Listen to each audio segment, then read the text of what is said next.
साथियों, हाल ही के अंदर एक न्यूज बहुत ज्यादा सुर्खियों में है और सुर्खियों में यह है कि कुमार मंगलम बिड़ला ने सरकार को कहा है कि भैया idea, get an idea. Idea वही वाला आइडिया जो आजकल वी नाम से जाना जाता है, VI, वोडाफोन और आइडिया के शेयर्स को या आइडिया को माननीय सरकार आप मुझसे ले लो। मुझसे नहीं चल पाएगी, आइडिया को मैं नहीं चला पाऊंगा, कृपया करके माननीय सरकार आप मुझसे आइडिया अपने पास टेक ओवर कर लो। क्यों ऐसा कहा गया? क्यों आइडिया को चलाने से, क्योंकि आइडिया के मालिक कौन है? KM बिड़ला। बिड़ला ने क्यों मना कर दिया कि हमसे आइडिया नहीं चल पाएगा और सरकार के सामने ऐसी स्थिति क्यों क्रिएट कर दी? बहुत ही इंटरेस्टिंग कहानी है, मजा आ जाने वाला है। आइए सारी बातें आपको बताते हैं, जरा एक एक करके हम आपको सारी बातें सुनाएं, लेकिन उससे पहले एक बार न्यूज के माध्यम से इस बात को समझ लेते हैं।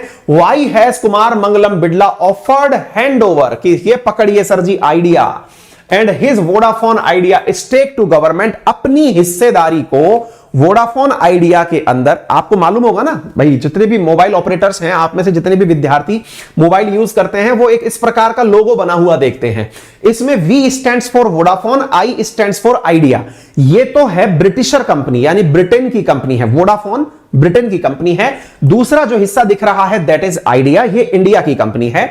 इन दोनों को मिलकर के V का निर्माण हुआ था। ज्यादा बड़ा स्टेक वोडाफोन का है, इसलिए आप इसको वोडाफोन के नेटवर्क के नाम से जानते हैं। बट यहां पर ये जो आई लटका हुआ दिख रहा है, ये आइडिया है और ये आइडिया जो है, ये आइडिया कह रहा है कि मेरा शेयर सर आप ले लो। आते हैं, समझाते हैं। पहले आपको एक मुद्दा दिखाने से पहले कुछ बातें सिखाते हैं। एक कुछ जानकारी है, आप उसको पहले ऐसे समझिए।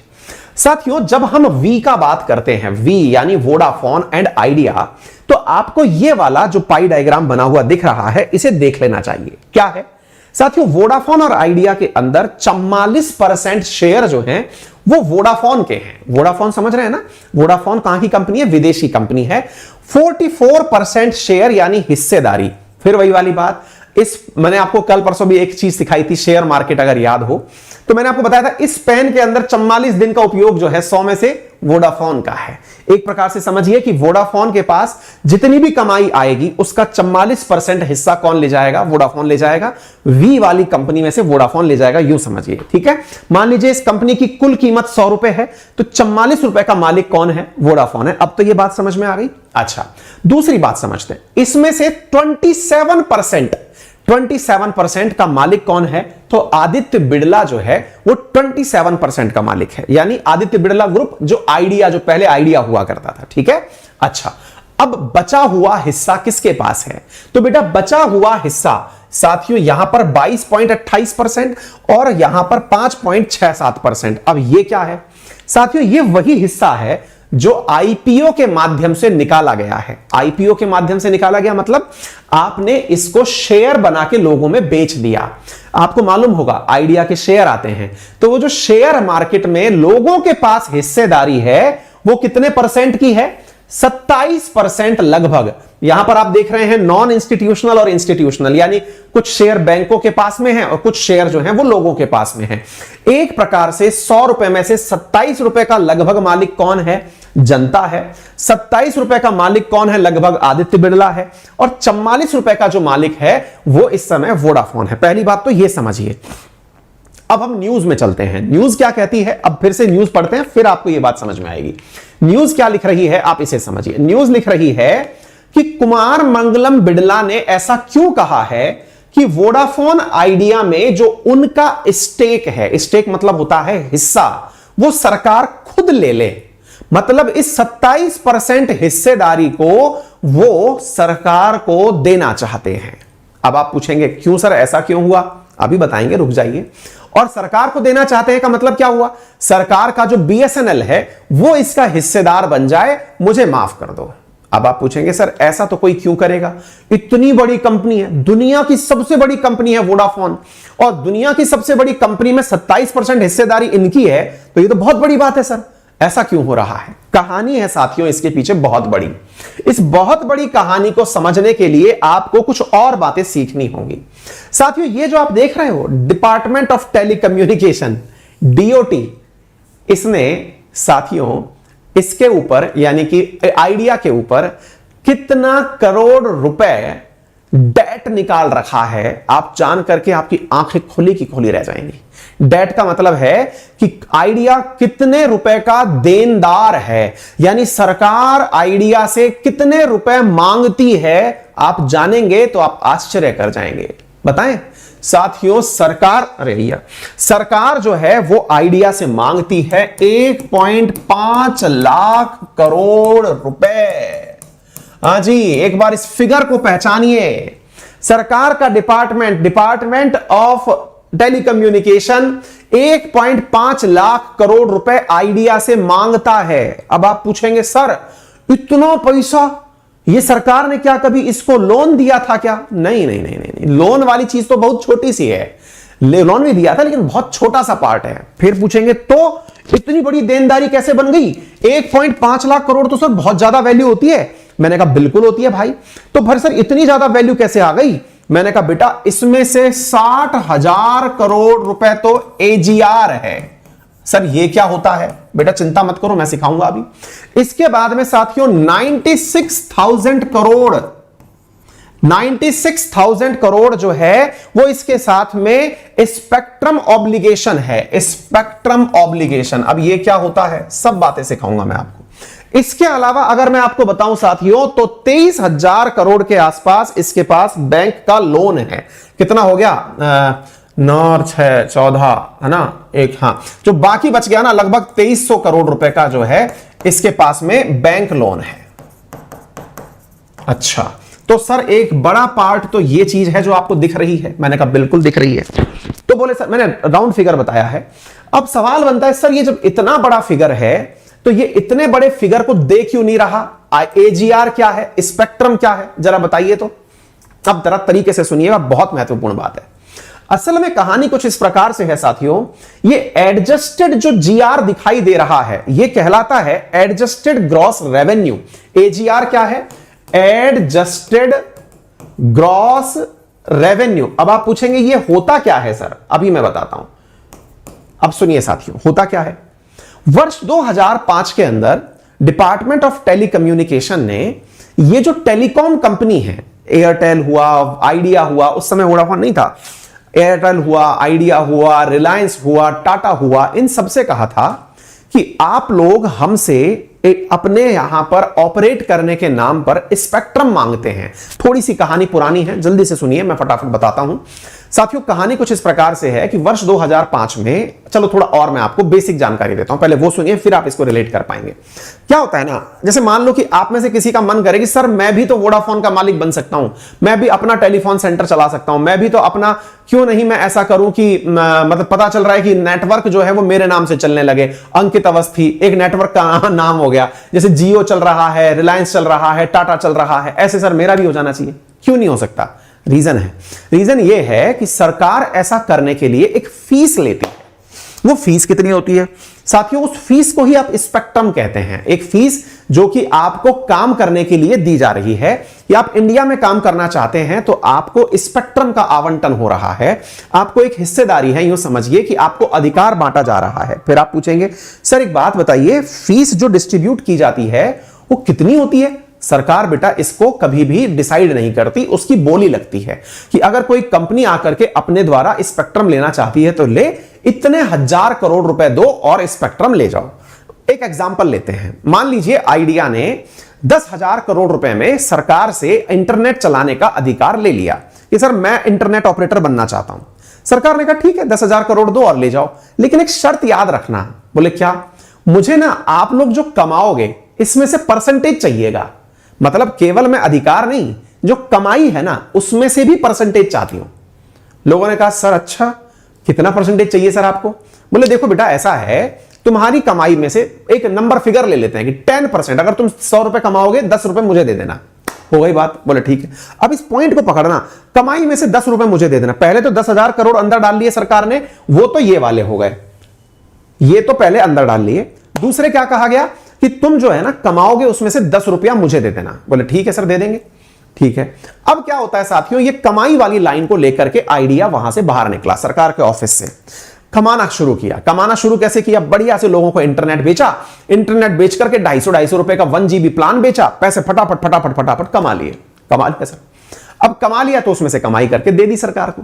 लेकिन साथियों, डिपार्टमेंट ऑफ टेलीकम्युनिकेशन को 2005 में समझ में आया कि यार ये मेरे नाम पर इतनी प्रॉपर्टी परचेज करते हैं, मेरे नाम पर इतना पैसा बनाते हैं। अब पैसा कैसे बनाते हैं? अब ऐसे सुनिए, इन लोगों ने तो जो डेटा प्लान बेचा उसी का 10% किसको दिया?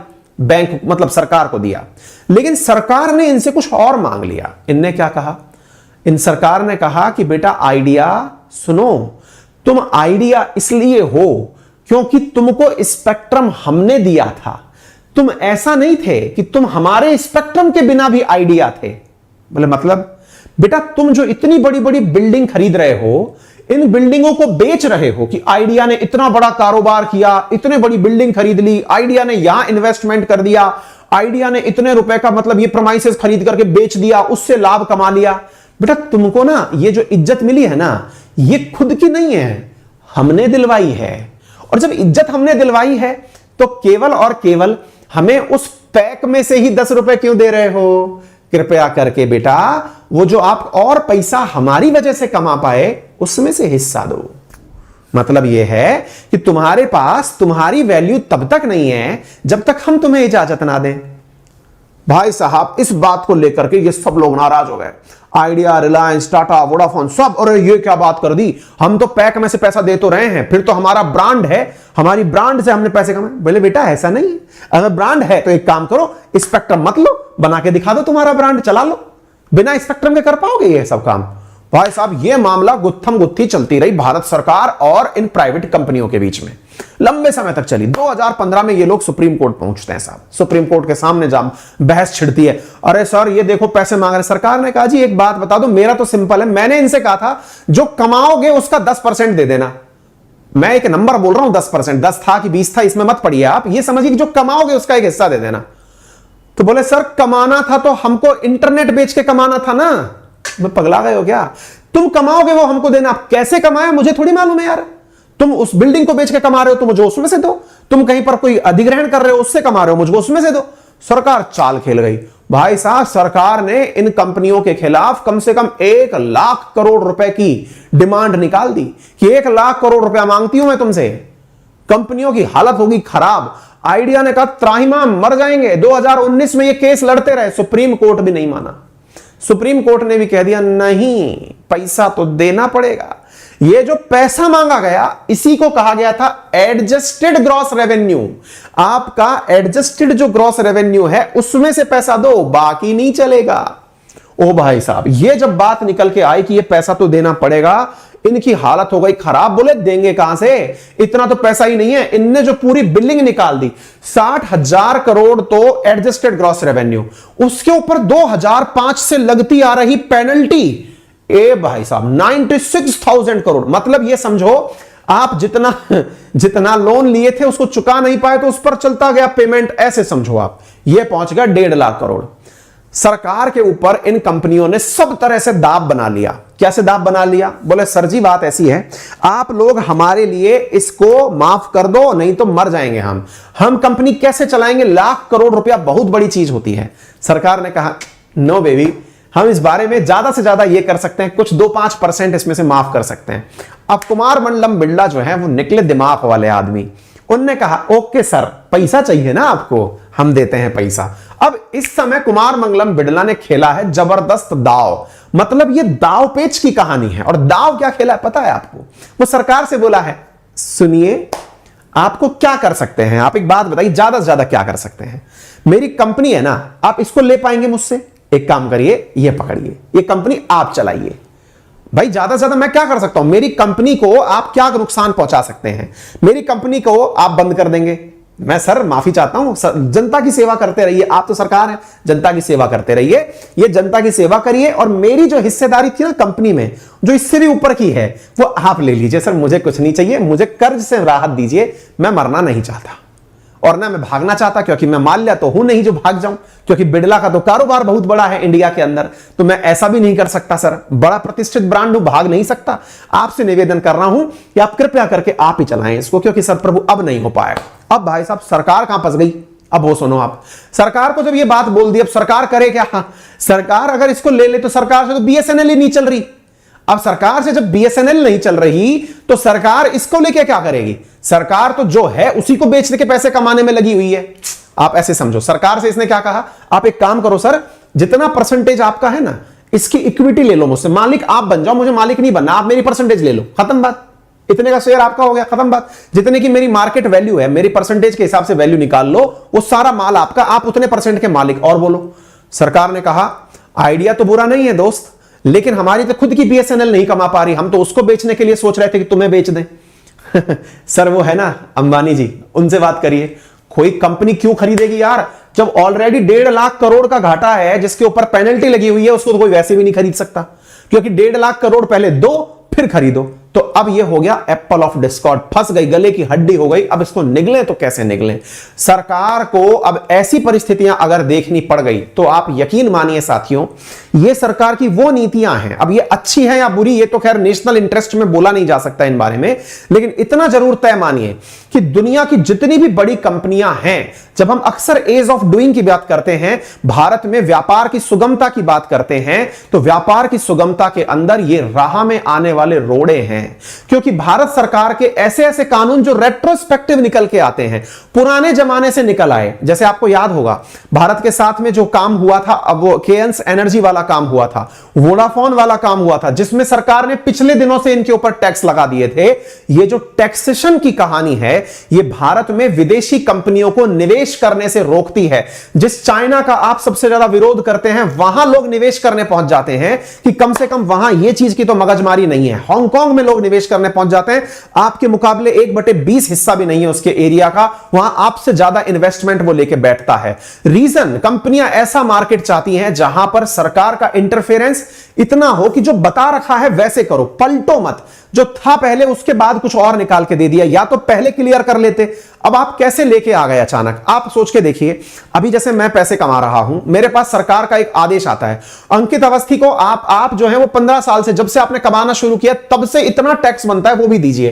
मैंने कहा सर पहले तो बुक्स में था ही नहीं है, आपने नहीं सीखा था, लेकिन था तो सही, हम बता नहीं पाए थे। तो भाई गलती सरकार की है ना, आप क्लियर नहीं कर पाए। मैं तो हर साल आपके सामने बड़ा हुआ हूं, तो आप बता नहीं पाए तो आपके डिपार्टमेंट पे जानी चाहिए ये पेनल्टी। ऐसी स्थिति में व्यापार की सुगमता किल होती है और व्यापार करने से लोग डरते हैं। क्लियर है? तो उम्मीद है सभी साथियों को यह बात बेहतरीन तरीके से समझ में आ गई होगी, महत्वपूर्ण था, उम्मीद है आप लोगों को यह बात समझ में आनी चाहिए। और जो लोग जानकार हैं वो तो यह कहते हैं कि सरकार इस प्रकार से कंपनियों पर जो प्रेशर क्रिएट कर रही है, इससे कहीं ना कहीं सरकार की मंशा पर शक उठता है कि सरकार अल्टीमेटली कंपनियों को काम करने देना चाहती है या उनके ऊपर दबाव की टैक्टिक्स लाना चाहती है। तमाम और रास्ते अपनाए जा सकते हैं, तो इसके बारे में ज्यादा डिबेट तो नहीं हो सकती। हम केवल इतना बोल सकते हैं कि एज ऑफ डूइंग बिजनेस इससे हैम्पर होता है। सीधी सरल बात यह है। ठीक है, आपको अगर ये बात समझ में आ गई हो तो वीडियो को लाइक कर देना, शेयर कर देना, है ना।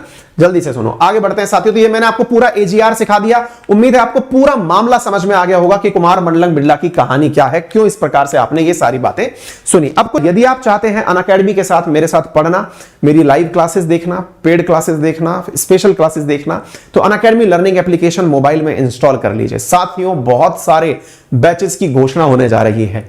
पहले तो मैंने बता ही दिया कि एसएससी के अंदर इकोनॉमिक्स के बचे हुए सेशन शुरू होने जा रहे हैं। जल्दी ही आरपीएससी के अंदर भी एक जबरदस्त घोषणा करने जा रहा हूं, क्योंकि आरएएस में जो हाल ही में वैकेंसी निकली हुई है ऑनलाइन क्लासेस को लेकर के, जल्दी ही कोई घोषणा होने जा रही है।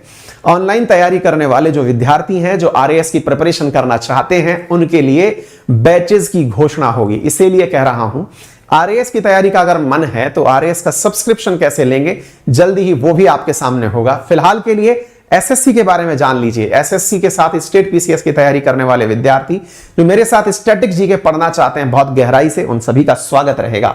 साथियों live classes, test series, doubt clearing session सभी उपलब्ध हैं अनअकैडमी के सब्सक्रिप्शन में। पेड क्लासेस इतना ही नहीं, जिस भी सब्सक्रिप्शन को आप लेंगे वहां पर अन्य टीचर्स की जितनी भी क्लासेस हैं वो सारी आपको वहां पर उपलब्ध होंगी। करना क्या होगा, इसके लिए आपको अपने मोबाइल में अनअकैडमी लर्निंग ऐप मोबाइल से इंस्टॉल करना होगा। फोन नंबर से अपने आप को रजिस्टर करना होगा और करने के बाद में यहां पर सब्सक्रिप्शन हैं। आप अगर एसएससी का सब्सक्रिप्शन लेते हैं तो 1 साल के सब्सक्रिप्शन पर अंकित 10 लगाने पर 10% का डिस्काउंट प्राप्त होगा। यदि आप किसी भी प्रकार से कंटेंट की जानकारी प्राप्त करना चाहते हैं, किसी भी प्रकार की कोई जानकारी आपको लेनी है, तो आप हमसे संपर्क कर सकते हैं। फिलहाल के लिए इतना ही। अपना ख्याल रखें, बड़ों का सम्मान करें, छोटों को प्यार दें, अपना व्यक्तित्व इस प्रकार से विकसित करें कि महिलाएं आपके साथ सुरक्षित महसूस करें। हाँ, जल्दी ही आपकी स्पेशल क्लासेस भी रिज्यूम हो रही हैं। सारी क्लासेस मंडे से आपकी यथावत शुरू हो जाएंगी। टेस्ट आपका संडे को मैं रख सकता हूं, मैं इंफॉर्म कर दूंगा आपको। ठीक है, thank you so much, take care, bye bye, see you.